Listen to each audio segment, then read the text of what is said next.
Hey, it's AJ, and today we're talking about one of my favorite sayings, and that is, good artists copy and great artists steal. Good artists copy and great artists steal. So the difference between the two is you can sort of spot copies wherever you look, whether that's in music or art or even films. The James Bond movies, there are two exactly the same James Bond movies, and it just highlights like mediocre talent. They're good, but they're not great. And the difference is great artists, they will actually steal stuff. And where this applies to innovation creativity is some of the world's greatest innovations have just been directly stolen, right? Now, the difference is when you copy something, you copy it word for word or image for image, and people can see that, right? But when you steal something, it's more about stealing a concept from one area and applying it to a different area.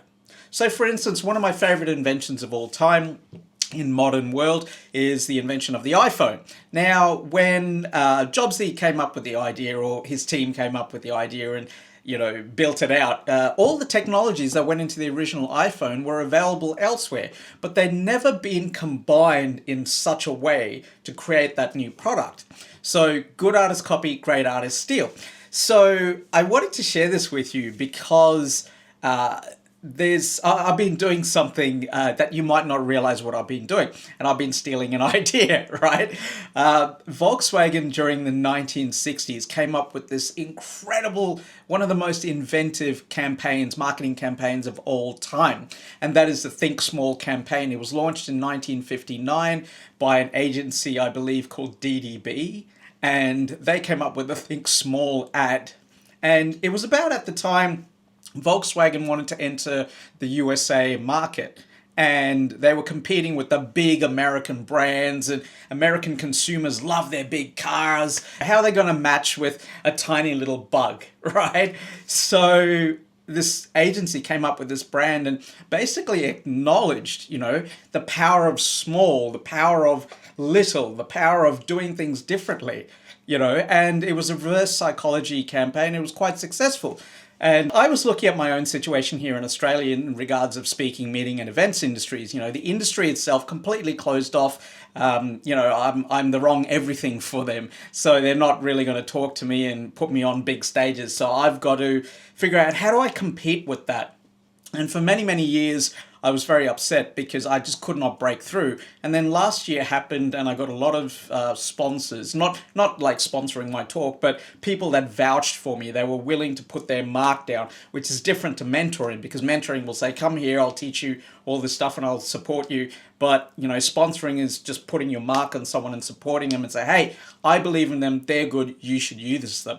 So it's taken a very long journey for me to hit that mark, and I've still got so much more to do. So anyway, I was thinking about this, like, how do I compete? How do I compete with speakers that I don't look like them? I'm shorter, I'm darker, I talk about different things. When you speak about innovation and creativity in Australia, it's frowned upon because we're just not that culturally, there's no real need for us to innovate. Well, I know there is, but there's this perception in the culture that we don't need to innovate. So when you're an innovation speaker, like we don't get booked out much, So all those things against me, how do I compete? So I looked at Volkswagen and I just thought, what if I just steal their ads?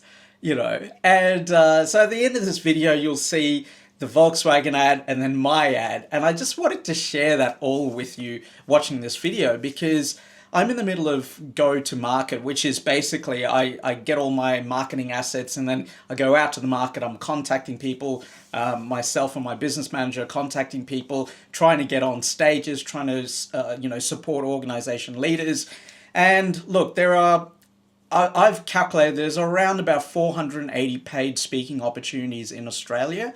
Not all of them are relevant to me or accessible to me. So there's still a sizable amount of work, right? And so I've been emailing people, and I've been doing this for a long time. And 2 years ago was the last time I ran this full-blown exercise, emailing a lot of people, and my strike rate was 1 in 130 emails. One.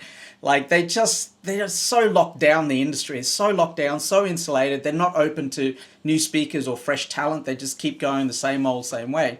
So I'm happy to announce that now my strike rate has gone from 1 in 130 to 1 in 20. So I managed to get a couple of nibbles out of all the emails I'm sending, and I still got a lot more emails to send, my business manager and I.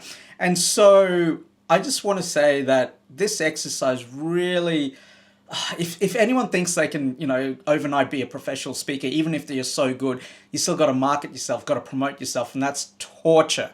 And this year, because of my success last year and the 2 nibbles I got, I'm just so grateful. I'm so grateful for every single one of you for supporting me, because it means that, one, you want to do things differently and you like my stuff. It doesn't matter that I'm shorter or I'm darker than all the other speakers out there.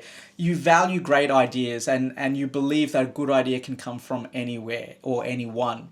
And for that, I'm truly grateful. So I wanted to take you behind the scenes and share this little secret with you, that every Thursday when I promote my own activities, so during the week I'll promote, concepts of work or highlight other people's work that are doing great out there, all with this view of making tomorrow better than today, because we've got a lot of problems today, and we have all the power, the knowledge, the skills, and now the AI tools that we can use to help make tomorrow better than today. So my job as a speaker is just getting out there and just inspiring people to do more with what they've got.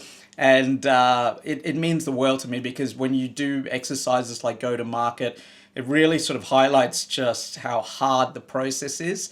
And so for all of you supporting me, I just want to say thank you.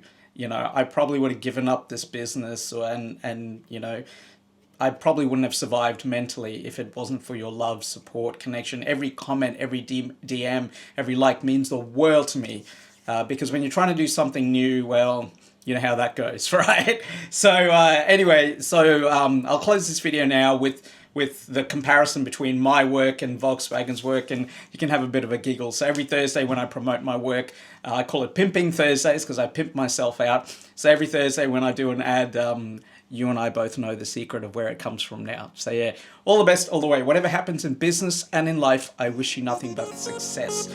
Take care and go out there and make tomorrow better than today.